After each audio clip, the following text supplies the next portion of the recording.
have are negative thoughts, but you don't listen anyway. Everybody just yells and screams at each other. Nobody's civil anymore. Nobody thinks what it's like to be the other guy. Todd Phillips made a movie about a dangerous loner bathed in TV static who becomes a violent rebel. Then dangerous loners made his character their icon.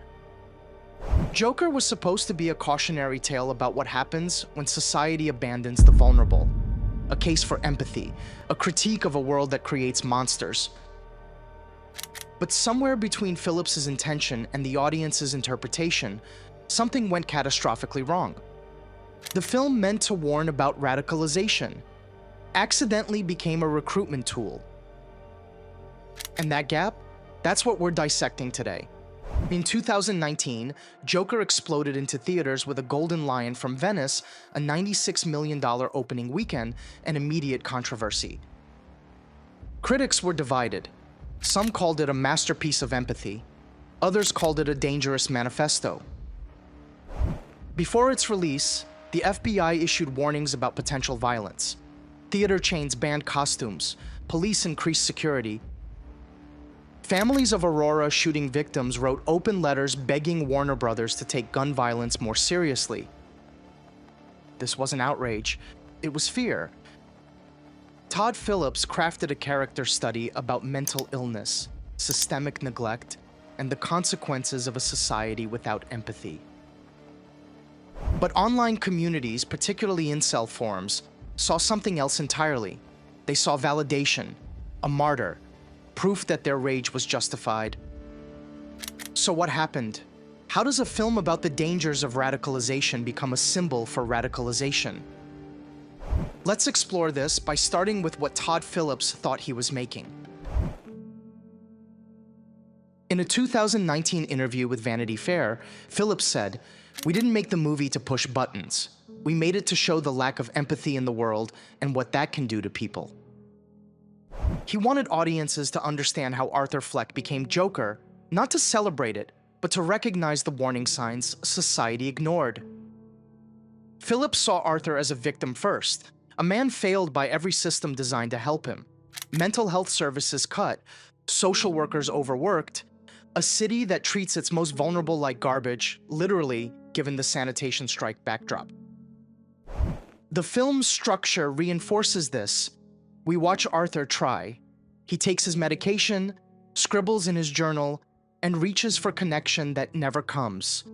Every attempt is met with cruelty or indifference. And Phillips believed that by making us witness this systematic abandonment, we'd see the tragedy, not the triumph, when Arthur finally snaps. But here's where the tightrope starts to fray. To make us feel Arthur's pain, Phillips had to use the full arsenal of cinematic empathy. Joaquin Phoenix's performance is raw, vulnerable, human. Hildur Gudnadottir's score aches with melancholy. The cinematography is intimate, claustrophobic. We're trapped in Arthur's perspective. And that perspective is intoxicating. Watch the subway scene again. 3 Wall Street guys harass a woman. They mock Arthur, they beat him, and then Arthur shoots them. The scene is framed as self-defense, as righteous violence. The music swells. Arthur dances in the bathroom afterward, in ecstasy. Phillips cuts the social workers. Arthur loses access to his medication, and the film presents this as freeing him. "I haven't been this happy in years," Arthur tells his former therapist. The film wants you to see this as tragic irony, a man so broken that violence feels like relief. But it's shot like a baptism, cleansing, euphoric, almost sacred. And that's the tightrope. Phillips is trying to critique a system that creates violent men while simultaneously making that violence feel cathartic, justified, even beautiful. He's asking us to empathize with Arthur's pain without endorsing his actions.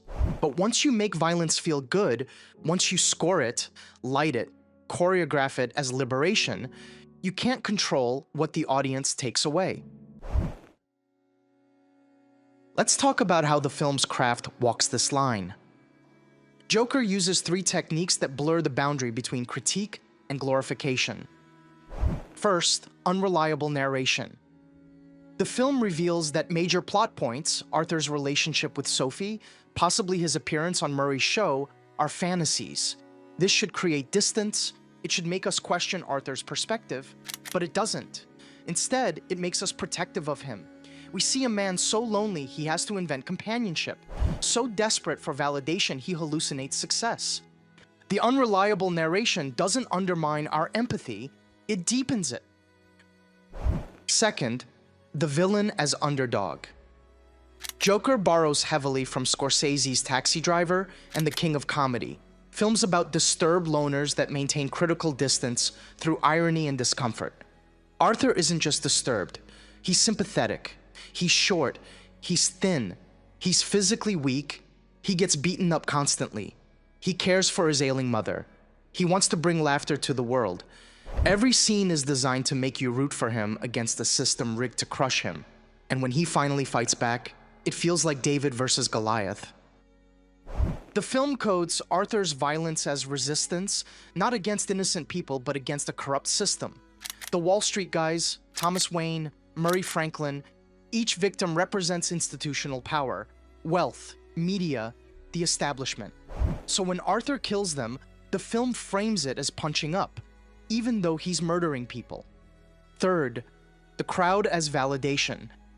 After the subway shooting, Gotham erupts. Protesters wear clown masks, they riot against the rich, they make Arthur, unknowingly, their symbol, and the film presents this as powerful. Watch the final act. Arthur stands on the police car, arms raised, blood on his face, surrounded by cheering rioters. The music is triumphant. The cinematography is iconic. It's shot like a revolution.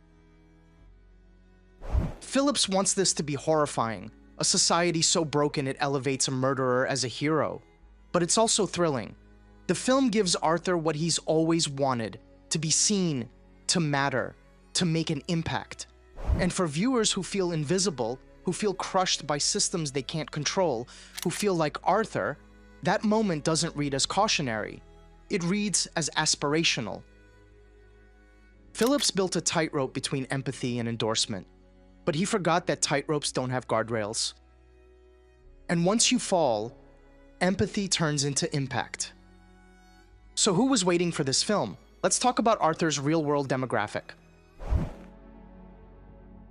So here's what makes Joker so dangerous in this context. The film never breaks the loop. Arthur never faces consequences that feel like consequences. He's arrested, sure, but he's also liberated. He's celebrated. He's seen. The film ends with Arthur laughing in Arkham, imagining Bruce Wayne as an orphan, while Gotham burns outside. He's won. In a way, the film's form can feel like winning. Not in the traditional sense, he's institutionalized, likely forever, but in the way that matters to someone who's been invisible their entire life. He made an impact. He mattered. He changed the world. And for young men who feel invisible, who feel powerless, who feel like Arthur, that ending isn't a warning. It's a validation loop.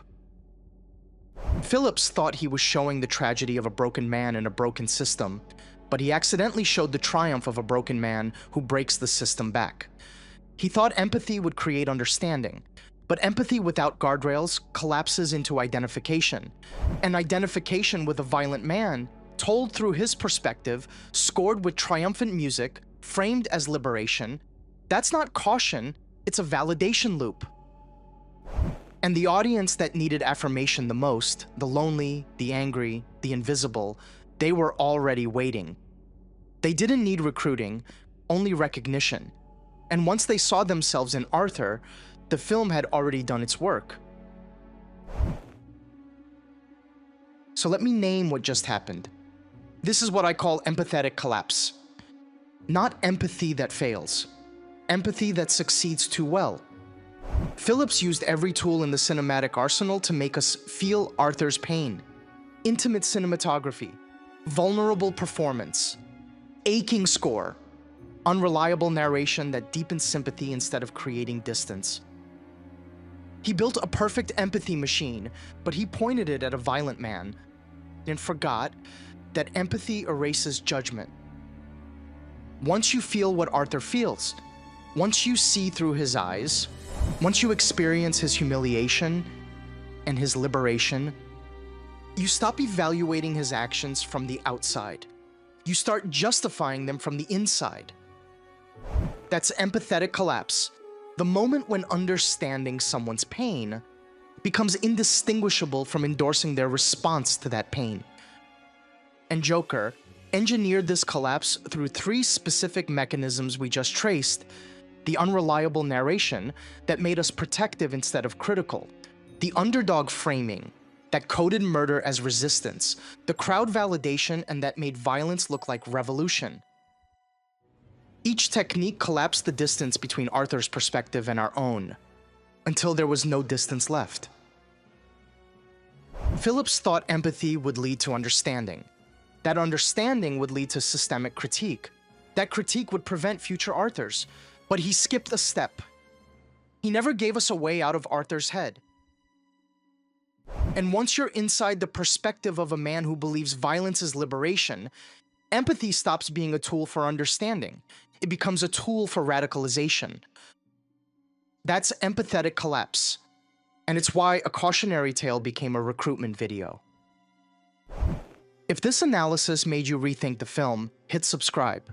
We're dissecting the gap between what creators intend and what audiences receive, one film at a time. See you through the prism.